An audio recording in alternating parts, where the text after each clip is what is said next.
Hi, I'm Holly Patrick reporting for the Fan Carpet, and we are here in the Odeon West End for the premiere of Quartet, the new film starring the amazing Maggie Smith, hilarious Billy Connolly, Tom Courtenay and Sheridan Smith. Now, we caught up with some of the cast and crew, so let's go see what they have to say.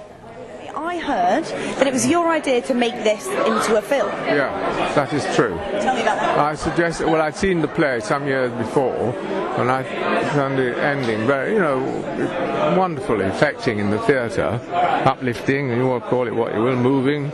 And so I suggested to Ronnie that he'd do a screenplay of it. I'm not totally disinterested because I knew there was a part in it that suited me, and if I suggested doing the film, he wouldn't have the heart to offer it to somebody else. And he is my oldest friend in show business. So I thought this was a good way of me getting a nice part in a film. Nice, I like that. Yeah, it's taken a while. It's taken several years, but it has happened. So I can't say I'm displeased. So tell me, this was originally written by you as a play. As a play, and it was in the West End in 1999-2000, in the millennium. And what inspired you to want to make it into a film? What inspired you to make Tom Courtenay. Yes, he phoned me and said, shouldn't we make a film, then I could play Reggie. And that's how we got it going. Took a bit of time, but we got it going. And he plays Reggie. And he does beautifully. And tell me about the cast. When you were adapting it to a screenplay for a film, did you have anyone particular in mind? Yeah, Tom Courtenay. Other than him? No, I didn't. I had hoped secretly that Maggie Smith would play the part. But I've known her for years, and she was in a play of mine years ago, and I don't like to ask friends. It has to go another way. And, I was just thrilled that she did it. I didn't have anybody else in mind, no. And what about Dustin Hoffman as the director? Tell me about how that was a total surprise. We had a lot of difficulty getting it going, and then Finola Dwyer, who's the producer, brought him in, and I was astonished that he wanted to do it. I was absolutely amazed. And we got on very well, and we did it. Did you have any concerns about, obviously, it being his directorial debut? Did you have any concerns with it? No, I've never had. People have to start somewhere, and he's 72. It's about time he started, isn't it? No, he's done it marvellously, and he doesn't show off as a director. You know how many directors you go and see, and every shot is, look, mummy, I'm a director. He doesn't do any of that. It's beautifully done. And what's your favourite moment from the film? There's a shot of Tom Courtenay I love when he's told that Maggie Smith is coming to the home. There's a close shot, and just beautiful acting. My favourite shot. And in terms of your career so far, do you think this is a highlight? So far, there's more in it. Well, I still keep going. Oh, bloody hell. What about my career? I don't know. I don't think in those terms at all. I just do what's coming up, do the next thing. Whatever I'm asked to do a lot of things, thank God. And final question is, what is the best thing about getting older? The best thing about getting old is you don't care about yourself so much. You're not so sensitive. You don't care whether people like you or don't like you, just get on with it. And that's lovely, liberating. So what does music mean to you? Almost as much as anything. And from quite an early age, I just got into what's known as classical music, Beethoven, Schubert, Mozart, Bach, etc. And it's always meant a great deal to me, and it always moves me. And one of the things that I find moving in this film is it's full of music, and that's been done wonderfully. The mixture of music, the way one tune segues into another, and that's a very attractive part of the film to me. So tell me, what is the main inspiration for you to get involved with this project? It was mirroring things that were happening in my life at the time. My mum had dementia, and we were looking at homes, so I was like, oh God, I wish retirement homes were better. Like, they should be better. There's no reason for them not to be. So there was a bit of that. And then as my role of chair of film at BAFTA, I was working with wonderful people like Ken Adam, who's the designer of the early Bond movies, Dougie Slocum, who shot all the Raiders of the Lost Ark movies, both in their kind of 89, 90. And they were still so full of vitality and life, and they were so interested in everything and kept up. I felt quite ashamed, really. They really opened my eyes to going, oh my God, you could live like this when you're sort of like 90, this is amazing. So I just thought, wouldn't it be great to make a movie that made audiences feel differently about old age, about that last act of life? And don't, because people over 75, kind of get written off, and Dustin's 75 and there's no way he's anywhere near been written off. Yeah, so hopefully we do that, and it's just, and you can still, and you don't really change, you just get older, you know. And on the note of Dustin, yes. I hear obviously it was you that sort of brought him in. Yes. How did you manage to convince him this is something he should do? Well, I knew he had wanted to direct for a long time, and we had a mutual friend who basically said, look, Dustin would love to spend more time in London, and I thought, actually, maybe he's the man for this film. I mean, it was really just one of those left field, like, mad ideas that, but I thought, actually, he's someone who was incredibly famous, who has had to deal with that change. You know, he was then 72. Maggie's character in the film, Maggie Smith's character, is someone who was incredibly famous and has to cope with that change as well. And I thought there's a certain life imitating art. So I just thought, I don't know, I just thought it could really, really appeal to him. And you just don't know, you need to send these scripts off. And it did. It made him laugh, made him cry. And from our first conversation, I knew everything that he wanted to, you know, like the work he wanted to do on the script and bring to it. We were completely on the same page. We saw it in the same way. And for me as a producer, that's the most important thing. So I thought, well, hell, I might be crazy, but why not? You know, it was great. And it was the most, I think probably the best experience in my career working with him. Yeah. In fact, I'm ready to just give it all up now and not do any more. What was it like working with him? Very enjoyable.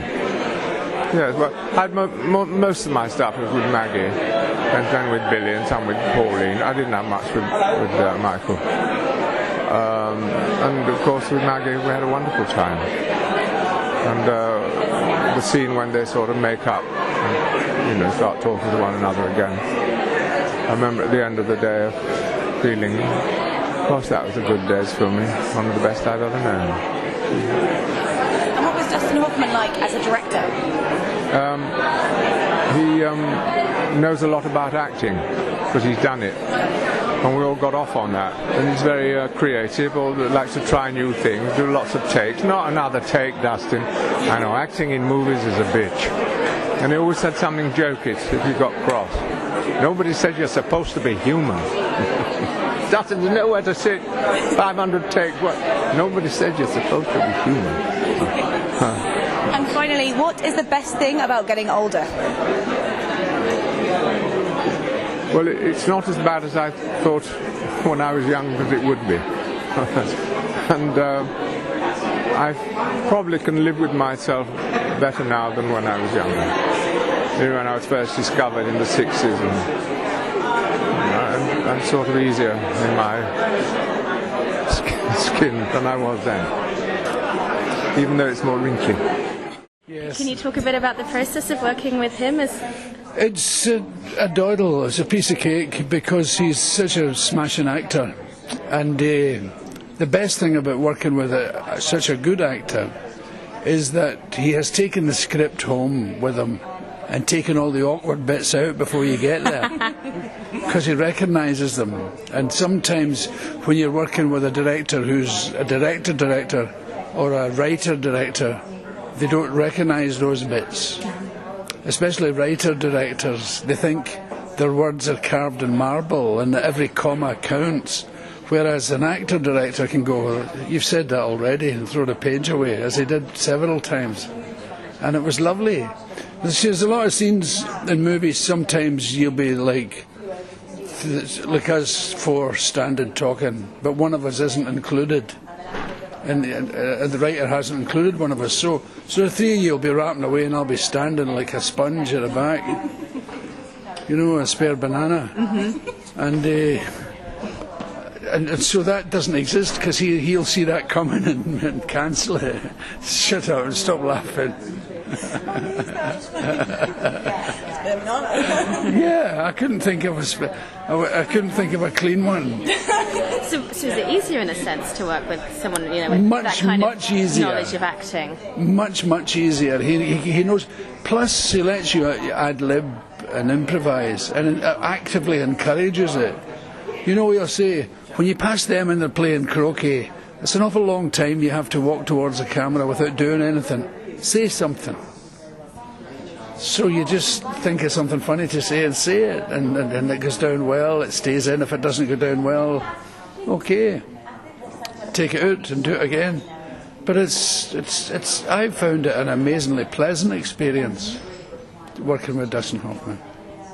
And he's an amazingly hard worker, because we'd do these like 12 or 14-hour days. Then he'd go home with a script and turn up with it all rewritten, where he'd been up half the night. But you would never know. He's just lively and good.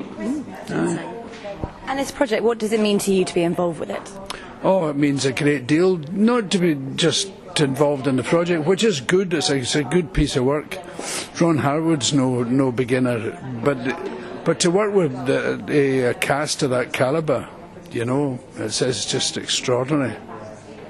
And finally, one more question. What is the best thing about getting older? What's the best thing about getting older? You don't care anymore. Yeah, you don't give a toss what anybody thinks about you. Who cares? It's lovely. It's a great feeling. It's a great burden being lifted off your shoulders, you know. What is there not to be attracted by? Well, Dustin had been to see me in a play that I did, and came backstage afterwards, and I was obviously very starstruck. And it was a really emotional play, and he was really emotional afterwards, and so was I. I kind of burst into tears at the fact that Dustin Hoffman was in my dressing room. And then he got in touch a couple of weeks later and said there was a role in his movie he was doing, and Lucy Bevan, the casting director, put me on tape and sent it to LA, and the following day he rang me. He's like, "Sheridan, it's Dustin. Do you want to be in my movie?" I was like, "Yes, please." Amazing. And I burst into tears again. I kind of cry whenever I see him, just because I'm just completely in awe. He's so I'm so overwhelmed to be working with him. He's just incredible. So yeah, a real honour, and the acting royalty that's in it. You know, it's like a masterclass every day. I wanted to curtsy. I was like, "Morning, can't believe I'm here." They're all knighted, aren't they? They're amazing. I just can't believe it that little old me would be working alongside them. But they were so nice. They really took me under their wing. They could see I was nervous, you know, and they were just lovely. And hearing their stories and watching the way they do it, you know, I was just trying to be like a sponge and take it all in. So, what an honour. And being so much younger, so how did the film's themes resonate with you? Well, it's just a beautiful story, isn't it? I mean, it's about their kind of final chapter in their lives, and but it's so full of hope and joy, and they're so young at heart and inspiring. And my character is Dr. Cogan, who runs the retirement home, and she's so fond of them all. And there's a speech at the end of the film that I say about how inspiring they are. And what Dustin managed to create on the set was really, it's what you see on the screen. You know, he had real retired opera singers and musicians as the supporting. So they're all amazingly talented people who would be jamming in between takes, and Dustin would get on the piano, and it was this kind of magical world. And I was genuinely so fond of everybody that he said before I did the speech at the end, he said, "Just think of how you felt being on this film." And so it's completely from the heart. In fact, there was a few takes I was crying so much they couldn't use. You can't tell what I'm saying. I was like, but it was just one of those real special jobs, you know, and one I'll never forget. And what an honour, yeah. And what is your favourite moment from the film?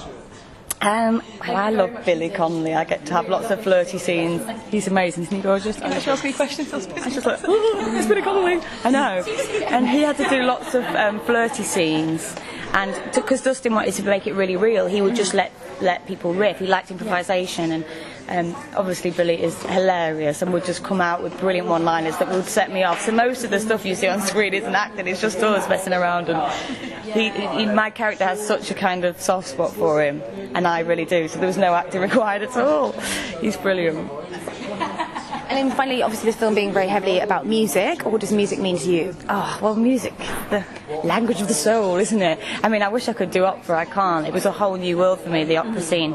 There's a brilliant documentary called Tosca's Kiss. Which is and Dustin gave me that early on, and it's so inspiring. And obviously working with all the retired opera singers that were singing on set, I mean, it was fascinating, and all their stories of how when they were growing up in the opera world. And so yeah, I do love music. I can't do opera. I'll leave that to the professionals. I'll do it in the shower. I have a go. I'm rubbish.